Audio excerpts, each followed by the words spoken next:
Antes de que la expresión "ni una menos" se convirtiera en el sentido lema de la lucha feminista, hacía parte de un texto escrito en 1995 por la poeta y activista mexicana Susana Chávez, y originalmente decía así: "Ni una mujer menos, ni una muerta más".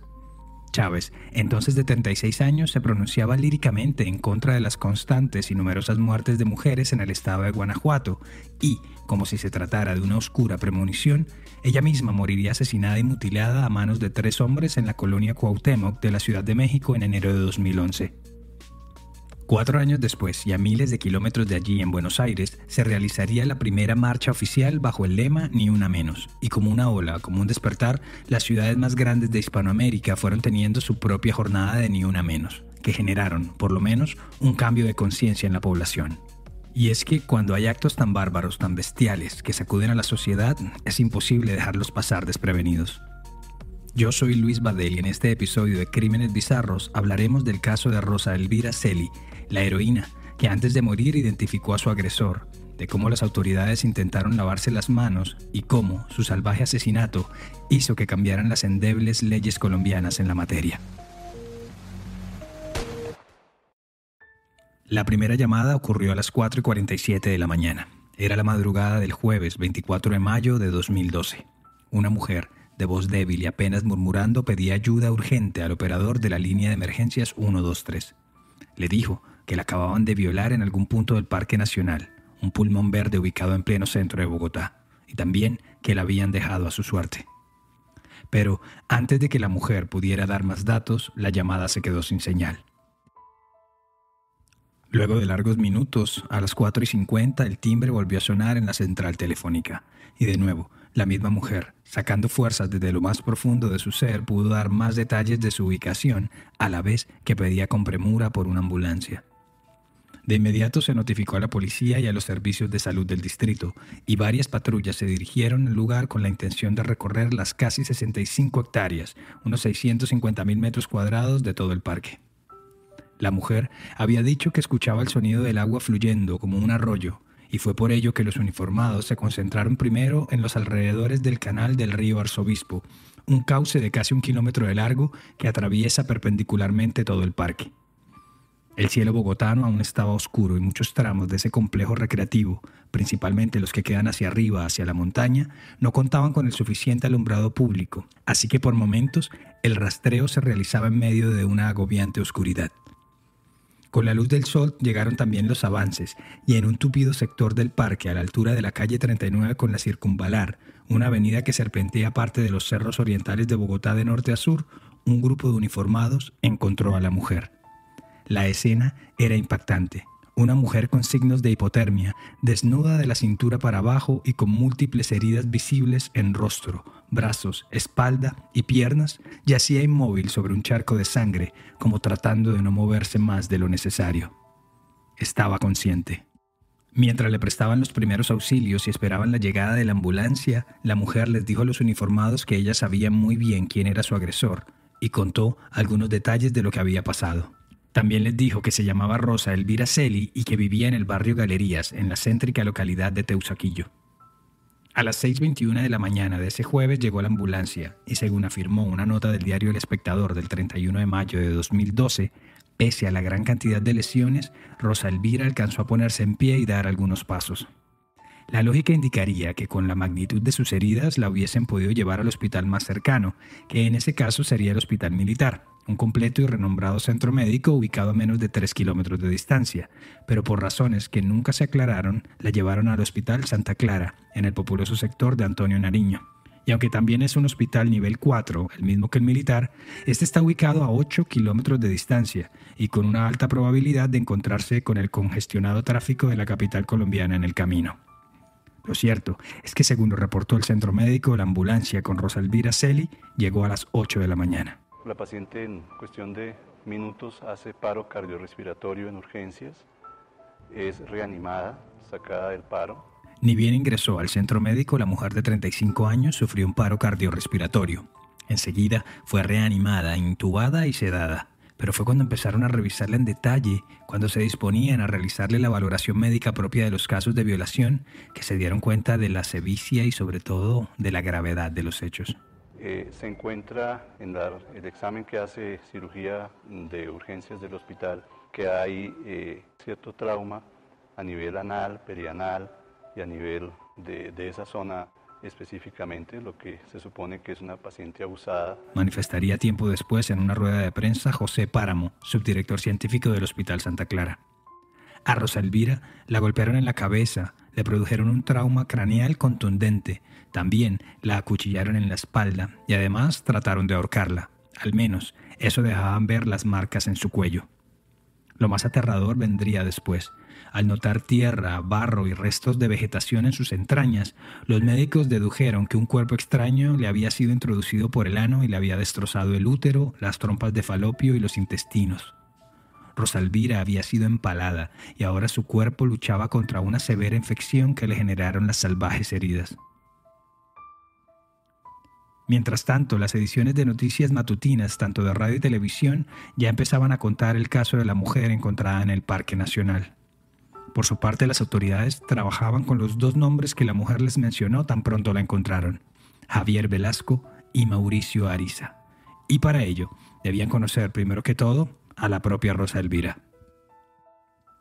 La gordita, como la llamaba cariñosamente su madre, María Aurora Celi, y sus hermanos, Adriana y John, había nacido en Bogotá el 24 de febrero de 1977 en una familia humilde, trabajadora. Cuando cursaba su secundaria, empezó a trabajar en las noches como comerciante ambulante, vendiendo chicles, dulces, cigarrillos, con la intención de ayudar a su madre con los gastos de la casa. Luego, por decisión propia, dejó los estudios para dedicarse tiempo completo a trabajar y así lo hizo en restaurantes, en colegios, como monitora de rutas escolares y hasta de encuestadora. Cuando estaba en sus 20, regresó al colegio en el horario nocturno, donde usualmente asisten adultos. A sus 23 quedó embarazada y de nuevo se retiró de las aulas para dedicarse a su hogar. Sin embargo, la relación con el padre de Juliana, su hija, no era para nada buena, y así quedó demostrado el primer día en que la nueva familia intentó vivir bajo el mismo techo. El hombre la golpeó, y sin dudarlo 2 veces, Rosa Elvira tomó a su pequeña, sus pocas pertenencias, y se regresó a la casa de su madre. Y así pasaron los años, hasta el 2010, cuando Rosa Elvira decidió irse a vivir en un departamento rentado, con una de sus amigas, acaso más cerca de su lugar de estudios y de su trabajo. Desde entonces, la pequeña Juliana, de 10 años, ha estado bajo el cuidado de su abuela y sus tíos. Pero eso sí, todos los días las llamaba, les contaba su día y también las visitaba cada fin de semana. Como bien lo dijeron sus familiares al Canal Capital, su relación más estable había sido con Manuel, un hombre tranquilo y trabajador. No convivían juntos, pero llevaban saliendo unos 8 años. ¿Pero de novios? No. Pero es que lo único que le conocí fue a Manuel. A Gerardo. Y al papá de la niña y a Manuel, el último muchacho que duró 8 años con ella. Llevaban 8 años. ¿Ustedes han podido hablar con él? Sí, claro. Sí. Le ha dado muy duro la muerte de ella. Según una nota del periódico El Tiempo del 2 de junio de 2012, en marzo de ese año Rosa Elvira había empezado a trabajar vendiendo minutos, es decir, vender llamadas de teléfono celular por minuto, una popular forma de comercio informal en Colombia, en esos días en que los planes ilimitados no eran asequibles para todos. Por hacer esto se ganaba unos 25.000 pesos colombianos al día, unos $13 de la época. A las 8 de la mañana llegaba a las aceras del hospital militar, se ponía su chaleco y se armaba con una decena de teléfonos móviles, atados con cadenitas entre sí para que no se los robaran, al igual que con unas cajitas de cartón con dulces y chicles para la venta. Al mediodía solía almorzar en el restaurante Don Tito, y luego, a eso de las 5 de la tarde, terminaba su jornada y se iba caminando al Instituto Técnico Manuela Beltrán, en la calle 57 con Avenida Caracas, a unas 15 calles de distancia, en el sector bogotano de Chapinero, donde ya había retomado sus estudios de secundaria. Estaba en grado 10º, es decir, que le faltaba menos de un año para graduarse como bachiller y seguir encaminada en ese sueño que tenía de convertirse en psicóloga. Usualmente, el alumnado nocturno en Colombia se remite a personas del campo que emigraron a la ciudad o a aquellos que decidieron dejar de estudiar y ponerse a trabajar, o a jóvenes problemáticos y a veces hasta residentes de la calle. En general, gente humilde que la está, como se dice allí, guerreando. Pero obviamente, como ocurre en todas las clases sociales, no falta el personaje oscuro, el maloso, el desadaptado. La jornada de clases empezaba a las 6 de la tarde y terminaba a las 10. La noche previa a esa fría madrugada bogotana, Rosa Elvira acabó sus clases y se encontró con 2 de sus compañeros de instituto. Estos dos hombres, Javier Velasco del grado 11 y Mauricio Ariza del grado 8, luego de una pequeña charla decidieron ir a tomarse unas cervezas y oír algo de música en un local cercano, y así lo hicieron. Esta no sería la primera vez que salían y que compartían tiempo fuera de las clases. Todas las versiones que surgieron al momento coinciden en afirmar que cuando la noche llegó a su fin, Velasco muy oportunamente se ofreció a llevar a su casa a Rosalvira en su motocicleta negra de marca AKT. Y la mujer, sin saber a los peligros que se estaba exponiendo, sin conocer en realidad quién era ese compañero de colegio, aceptó agradecida. Es decir, que podría salir mal. Al final era un conocido del colegio y que siempre la había tratado con cordialidad y cercanía. Así pues, Ariza decidió quedarse en el local mientras que Velasco llevaría a Rosalvira. O al menos eso era lo que la mujer llegó a pensar. Para ubicarnos un poco geográficamente, el instituto queda en la avenida Caracas con calle 57, en pleno corazón de la localidad de Chapinero. Galerías, el barrio donde vivía Rosalvira, queda a unos 5 minutos en motocicleta y está ubicado justamente sobre la misma calle 57, con dirección al occidente de la capital. Por su parte, el Parque Nacional, donde aparecería la moribunda mujer, está ubicado a unos 15 minutos con dirección suroriente. Es decir, que no es descabellado pensar que Rosalvira se dio cuenta de inmediato cuando Velasco tomó otra ruta. Al día siguiente, Velasco asistió como si nada hubiese pasado a sus clases en el Manuela Beltrán. Seguramente, confiando en que la mujer había muerto y que no habría forma de que lo relacionaran al hecho, entró al salón pasadas las 6 de la tarde. Pero justo antes de iniciar la lección, una profesora contó que Rosalvira había sufrido un accidente y que por lo pronto estaba en cuidados intensivos. Fue entonces cuando, en medio de la conmoción y las conversaciones que generó la noticia, Velasco se escabulló del salón de clases y se dio a la huida. Y es que, como ya veremos, ese no era el primer rodeo de Javier Velasco Valenzuela con la justicia. Este bogotano, padre de familia de 3 hijos, entonces de 44 años, era también un auténtico monstruo de 2 caras que en 2002 asesinó a otra mujer, a Dismila Ochoa Ibáñez, de 17 machetazos. Según la revista Semana, ese mayo del 2002, Javier contó que conoció a la mujer en una cabina telefónica, la invitó a almorzar y tras unos tragos la llevó a su local donde reparaba radios para tener intimidad. Después, todo se salió de las manos y Velasco, fuera de sí, enajenado, alcoholizado y bajo los efectos de las drogas, asesinó a la mujer. Sin embargo, ante la gravedad de los hechos, su defensa logró que fuera declarado inimputable y condenado apenas a pagar menos de 20 meses de reclusión intramural en un pabellón psiquiátrico. Un artículo del diario El Heraldo de Barranquilla del 6 de junio de 2012 extractó a partes de las pruebas psiquiátricas en las cuales se describen a Velasco como una persona al límite de sufrir trastornos mentales transitorios y que necesitaba tratamiento, además de que no podía ingerir drogas alucinógenas ni alcohol porque estas sustancias potencializaban su grave afectación. Así que el 25 de febrero de 2003 quedó en libertad.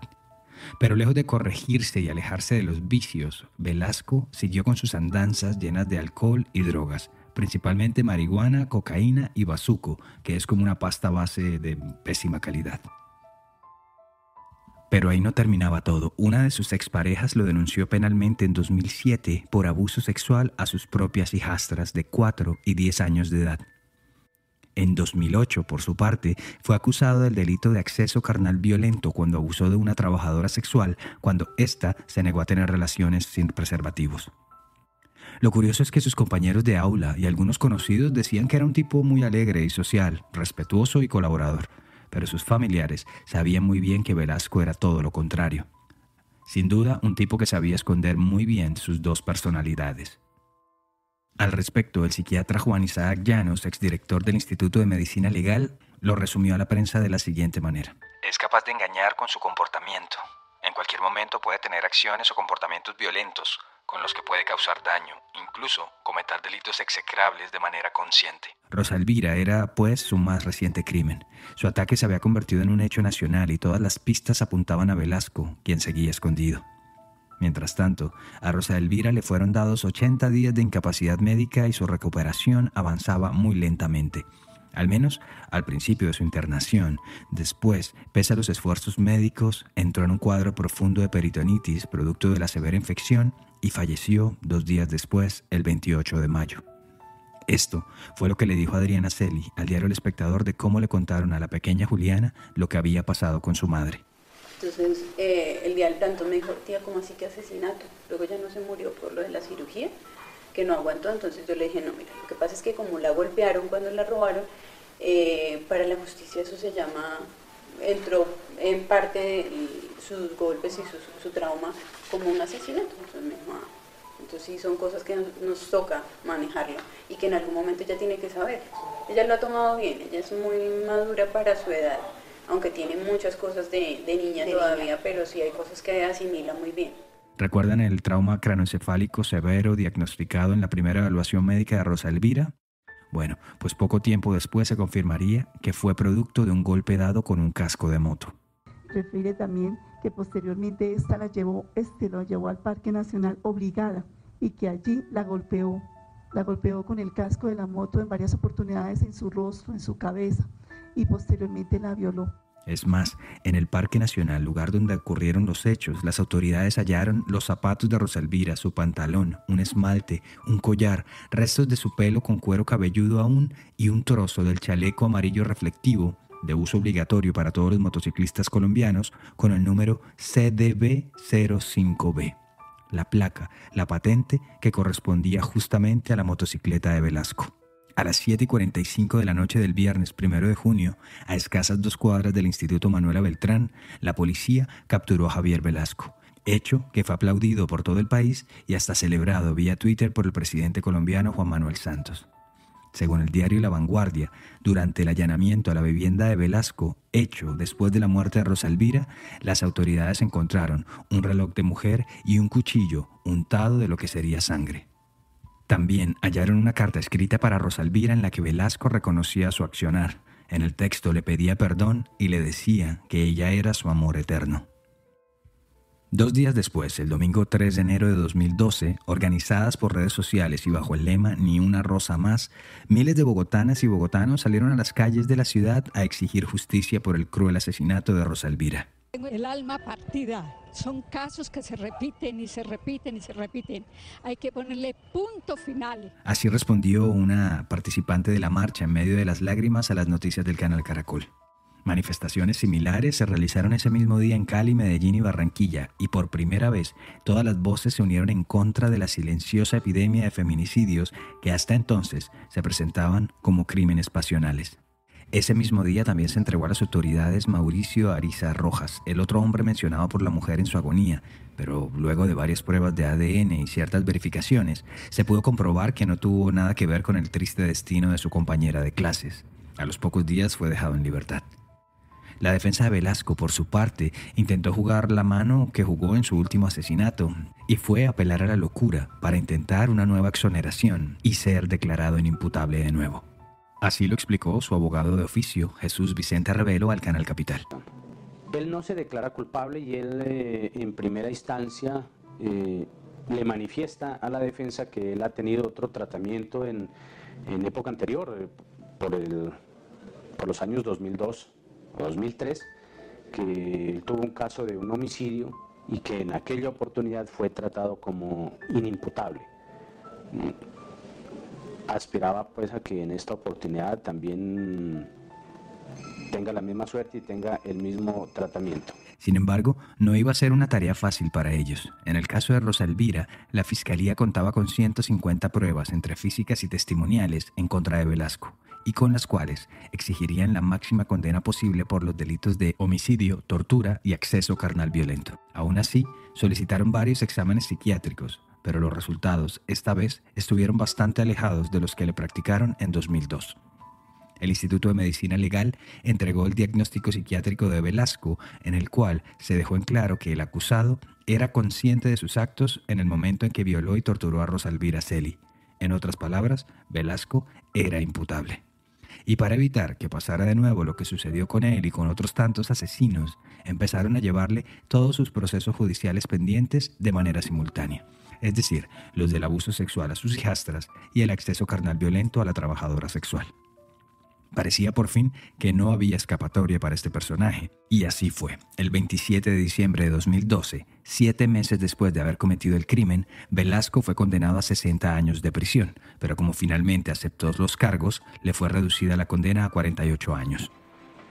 Pues, señoría, no, o sea, realmente, pues, gracias por el pensamiento, ya que, pues, yo estoy dispuesto a acogerme a la sentencia que ya sea en un final hecha, y quiero aprovechar para pedirle perdón a la sociedad, a todas las personas a las que yo hice daño, de una forma u otra, consciente o inconsciente, a los familiares de las víctimas. Siento mucho dolor y le pido a Dios y a todos que me perdonen. Así reaccionó Adriana, su hermana, cuando escuchó el testimonio de Velasco. Y no siento que eso sea sincero, porque una persona que hace tanto daño, no solamente lo que hizo con mi hermana, sino hace muchísimo tiempo, no sabemos a cuántas mujeres más, pueda salir de un día para otro a pedir perdón, y de corazón. Eso no, el perdón es de tiempo. Eso no se puede ni pedir ni dar de un momento para otro. Un par de meses después, en febrero de 2013, el Juzgado 35 de Bogotá lo condenó a 36 años más por el abuso sexual cometido a sus hijastras menores de edad en 2007. Un mes después, en marzo, Velasco obtuvo otra condena en su contra, esta vez de 10 años, por la violación de la trabajadora sexual. Al fin algo de justicia, ¿verdad?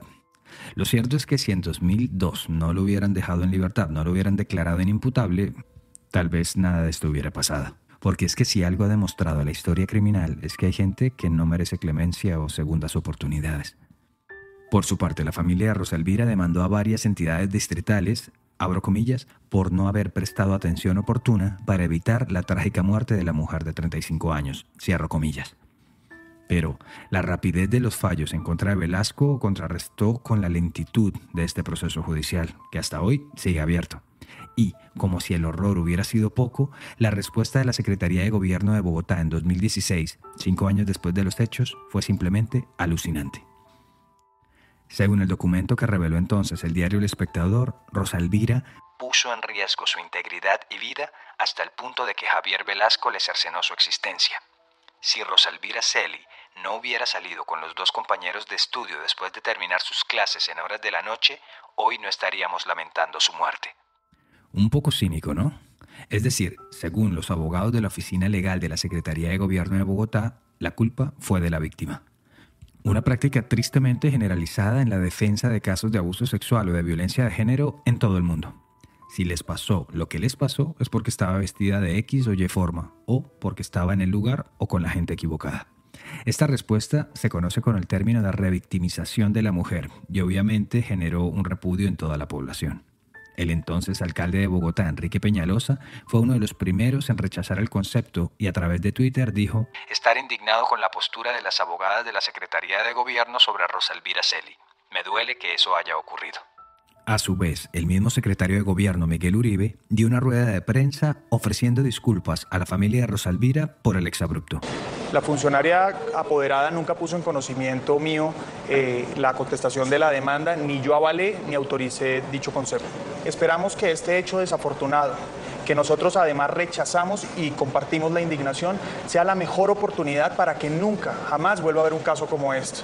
El funcionario también dijo que la persona encargada de la oficina jurídica de la entidad, coincidencialmente, había presentado la renuncia al caso luego de todo el revuelo que se presentó. Que, por cierto, era una mujer, así como lo era la abogada autora del concepto. Así que nada de sororidad, empatía o solidaridad de género en este caso. En años posteriores a la tragedia, Adriana Celi, la hermana de Rosa Elvira, inició una cruzada activista para que el crimen de su hermana no hubiese sido en vano. Su objetivo, así como el de muchos colectivos de mujeres que la acompañaron tras el crimen, era el de tipificar el feminicidio como un delito autónomo. Es decir, que no se considere más como un homicidio o homicidio agravado o que tenga los beneficios legales o procesales que estos incluyen, tales como descuentos por estudio, buen comportamiento o incluso libertad condicional. Así pues, en julio de 2015 se sancionó una ley en su honor, la 1761, o más conocida como la Ley Rosa Elvira Celi, que además incrementó la severidad de las penas de acuerdo con la edad de la víctima. La más alta sería entonces de 60 años de prisión. El único descuento permitido sería hasta del 25% de esta si el acusado se declara culpable del crimen, es decir, que la mayor condena estaría alrededor de los 45 años. Como lo dijo la prensa Yamilia Roncancio, directora de la Fundación Feminicidios Colombia, la ley hará que un feminicida tenga que ir obligatoriamente a la cárcel. Asimismo, se definieron unos puntos claves que deben ser tenidos en cuenta para evaluar que en efecto el asesinato sea considerado como un feminicidio. De esto se destacan que hay alguna relación del hombre con la víctima, que se conozcan, que sean familiares, pareja, también que haya una subordinación, una relación afectiva o que el hecho haya sido cometido para intimidar a otras mujeres. Yo creo que las leyes son suficientes, pero no teniéndolas en un papel. Yo creo que hay una corresponsabilidad bien grande, tanto de la sociedad como de las instituciones, de los funcionarios, quienes deben conocer la ley, acatarla y utilizarla en bienestar de las mujeres, porque mientras un juez de garantías deja libre o da por cárcel a un criminal o a alguien que ya le ha hecho daño a unas mujeres, pues ese es el ejemplo que le estamos dando al resto de la sociedad y por eso siguen pasando los feminicidios en nuestro país. En Colombia parece que tienen que pasar cosas terribles para que las leyes cambien un poco. Primero Rosa Elvira, y varios años después fue el caso de la niña Juliana Zamboni, asesinada por un joven millonario, que generó que por fin, luego de tantos años de atrocidades y penas irrisorias, al menos se considerara la posibilidad de establecer cadena perpetua para violadores y asesinos de menores de edad. Rosa Elvira tuvo que morir para que por fin la legislación colombiana en la materia se volviera un poco más estricta. Pero sobre todo, tuvo que morir para darle un rostro y un nombre a las miles de mujeres que murieron antes que ella y a las miles que desafortunadamente siguen muriendo hasta hoy. Porque, por más leyes que hayan, si hay algo que parece no detenerse son los feminicidios, y no solo en Colombia, sino en todo el mundo. Por ejemplo, acá en la región, en 2021 se presentaron en Colombia 622 feminicidios, en Argentina 256, en España 43, en México 1004, en Brasil 1.319, en Estados Unidos 1.795 y la cifra sigue.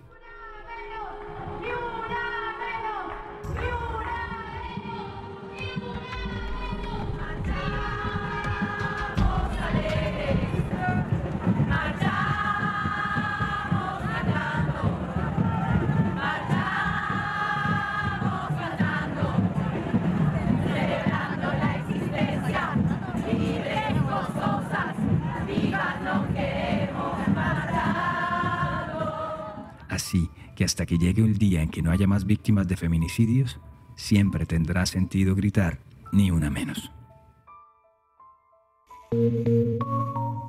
Gracias por llegar al final de esta edición de Crímenes Bizarros, un podcast de Iguana Media. Este episodio fue escrito y producido por mí, Luis Badel. Y ya lo saben, suscríbanse en sus plataformas digitales favoritas y pasen la voz con sus amigos. Cualquier mensaje o sugerencia de temas lo pueden hacer en @crímenesbizarros en Instagram o Facebook. Y para mayor información sobre el tema de hoy visita iguanamedia.net. Nos escuchamos a la próxima.